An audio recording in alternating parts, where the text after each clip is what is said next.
I'm very curious about the show since I'm a fan of Riverdale, and this even started out in Inception as a spin-off of Riverdale. Sorry, if everybody could just speak up a little. We don't have mics. Oh, sure. So this show is kind of shares a little bit of DNA with Riverdale. I was wondering if people from the Riverdale audience could come over and watch this show and get a similar feel off of it, or if fans could have something like a Riverdale-esque to enjoy of it. You know, in weird ways they're similar. There's a strong visual stamp to both shows. There's a strong genre element to both shows. Riverdale has crime and pulp and noir. Sabrina has horror. But in many ways they're very, very different. In some ways Sabrina is darker. In other ways it's more innocent. I think the biggest, for me, common denominator is that they're both, I think, really fun. Like there's just fun inherent in the concept, and the characters are fun, and you want to spend time with both of them. So it's people who know Riverdale and have seen Sabrina say, I'm surprised how different they are. And then me working on them, I think, oh, but there's overlap and similarities, but they're pretty different. Do you see them being in the same universe, or same blue park, or are they different universes? The universe of my mind. No, I don't know. Yeah, I think they're in the same universe. I think they are. Okay. So potential crossover? Sure. Somewhere down the line. Sabrina is going to be a pretty powerful young woman, and this is kind of your first chance to play that real coming of age into a, kind of a kick-ass type of character. You want to talk a little bit about that? Yeah, I mean, it's amazing to play a character that's really coming into her own and finding her strength. As a character, as a person, I find Sabrina to be extremely brave, extremely selfless. She is so kick-ass and cool. I would want to be friends with her in real life, in a heartbeat.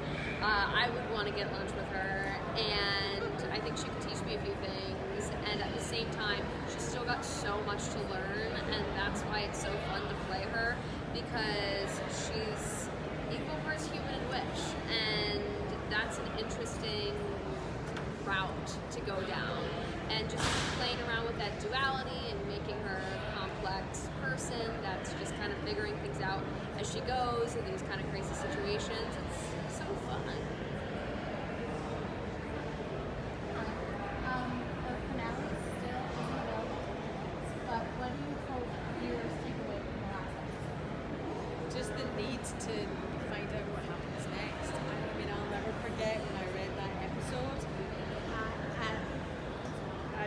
I swear to God, I jumped out of my seat, and that was just crazy. And then to bring it to life now, to see that in order looks like, it is truly terrifying. That last episode. Again, we always manage to, because Roberto's a great gift, and he's given us these phenomenal characters to fall in love with. With Harvey Pigman and Sabrina, they're the heart of the show, which gives us license to pretty much be as horrific as we possibly can be in and around them, and see how they deal with that. It's all about flipping the negative to the positive and back again, and that's our currency. We do it by looking at lots of different things as well. But that last episode is you will jump out of your seats many moments.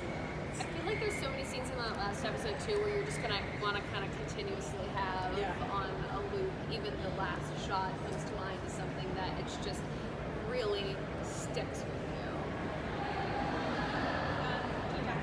And then kind of building on that, I mean, you guys filmed the seasons back to back.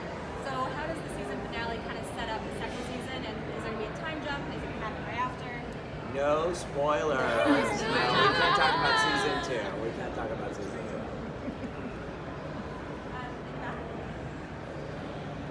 When we originally posted the full trailer, we heard a lot of great kind of reaction from Buffy the Vampire Slayer fans who feel like they finally have gotten, I guess, the heir apparent to what they've been missing.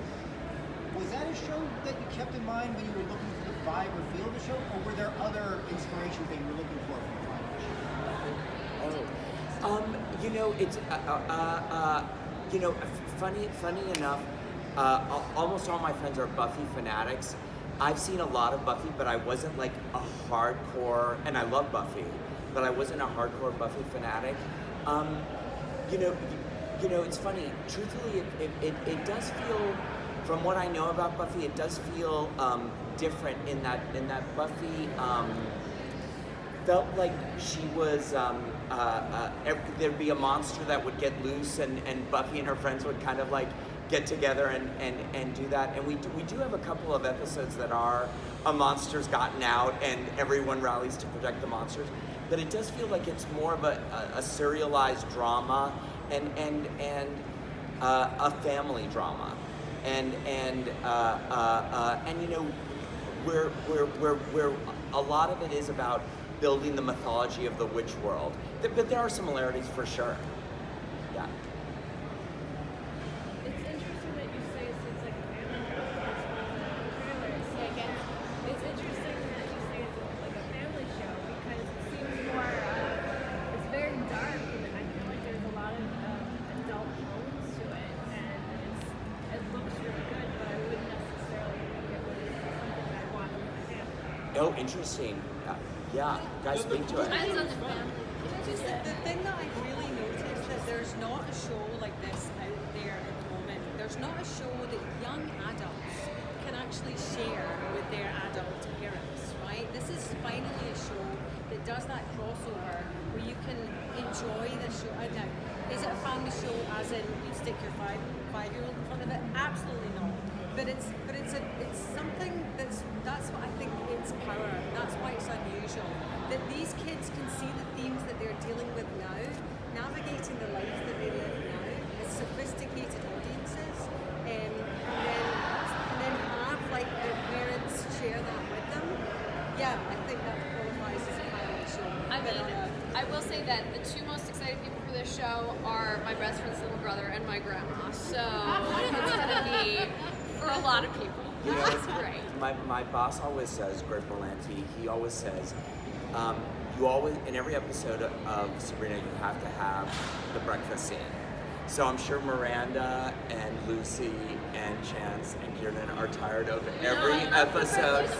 But you always have to dock with the family, and it's kind of like, oh, we're going to breakfast and we're going to school or we're going to work. But that's kind of where we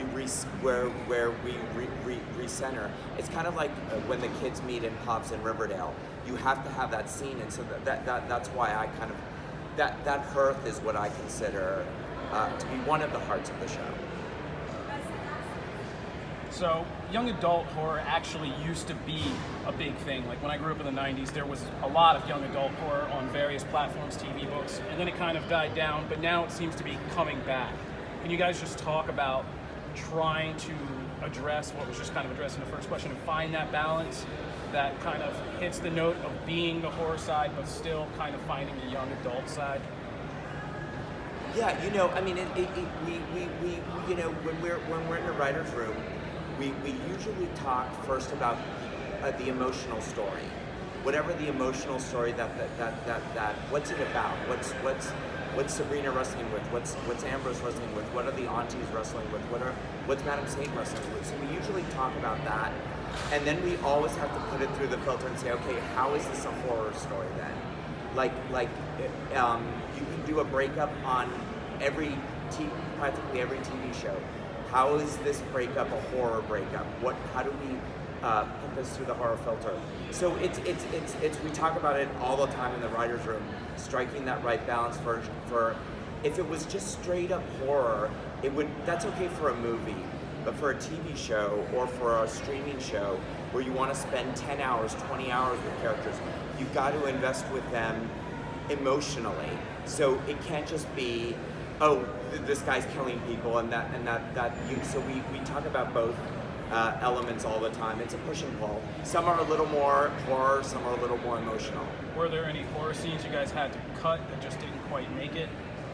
That's a really good question. Were there any horror? Yes, there have been some horror scenes we've had to cut. Any description of those you No. film? But that will be like. Yeah, for sure.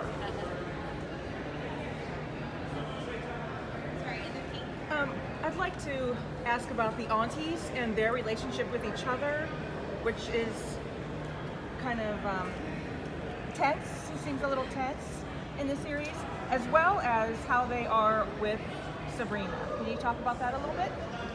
I wouldn't really say it was tense. I don't know, they're very different. They come at things from different angles, but there's actually a lot of love between them in some strange way. But it's one of those, you know, really, it's kind of, I don't know, that sibling relationship where when one person goes one way, one has to go the other way, and that's the way they balance each other out, and they kind of work off each other in that way. Like, I don't know, it's not derived from like a place of tension. I don't feel. I think with Zelda, she's so forthright and domineering in some ways that I think probably Hilda just obeys. But actually, if I've looked over all the episodes we've done so far, I'm like, actually, Hilda gets her own way. It's just that she just goes underneath, and it's only after the fact that you go, oh, it went Hilda's way, or Hilda saved the day here, and you don't expect that from her. But we love our relationship. Yeah, it's a lot of fun, and there's a lot of humor in the differences. When we get on set to do the scenes, we're always looking for something where we are either opposing or together in something. And they're both fun. Like the together moments are really fun as well. Yeah. And how are they with Sabrina? Well, I think Zelda's more. I mean, you could say that she's a matriarch, but she has a lot of more male characteristics. I would say as a character, she's more like you would figure the father in the family to be more strict, more keeping everything in line, organizing, you know, concerned with status and trying to help Sabrina not make any mistakes. You know, she's a bit of a perfectionist, I think, Zelda. Whereas Hilda's more nurturing. Yeah, Hilda nurtures Sabrina. We have quite a few lovely scenes like that. But I like her because she is more okay with Sabrina's rebelliousness, because I think Hilda has one foot in the mortal world sometimes anyway. I think she loves it and is fascinated by it and is quite okay with things that Sabrina is doing in that respect. So I think she encourages it probably behind Zelda's back, and it adds to the opposition between us. Thank you. Last couple questions.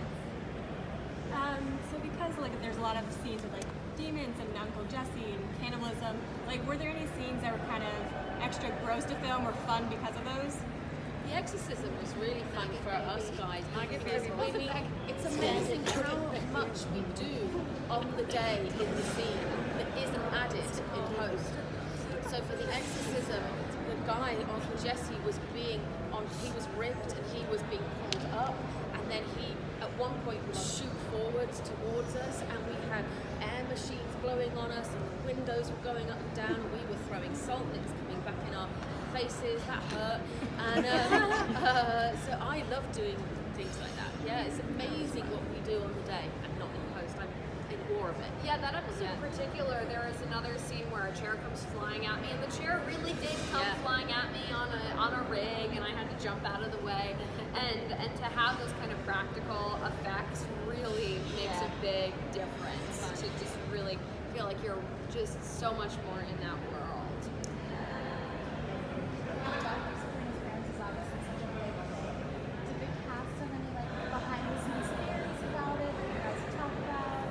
Theories just keep changing all the time about what the backstory is with the parents. Like I think Roberto's still deciding which way he wants to go with it. So yeah, we almost have a book running on which way it should go. Yeah.